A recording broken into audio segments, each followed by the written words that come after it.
好，来继续来看台湾的机车是有够多，超过1400万台。这骑机车上爱小心的就是，这个道路面顶的乌油真危险，会触链刹车。新北市的十指到本来的地点的路边，弄一大片的这个乌油，还袂少人来摔着伤。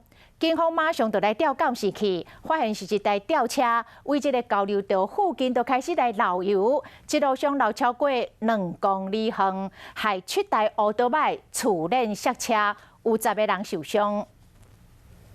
车顶一个倒双向车辆慢慢啊起行，这个双载乌多摆煞向并车，差不多时间1公里外，半点钟内有2台乌多摆触倒去。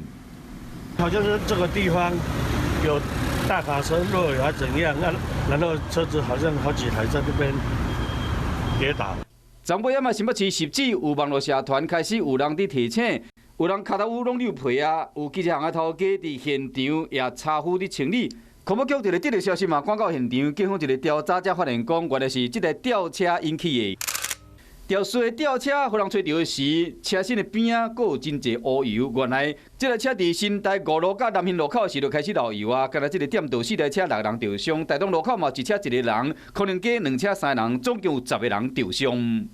起重机的液压油桶它有破损有漏油，停了以后他才发现说有漏油的现象。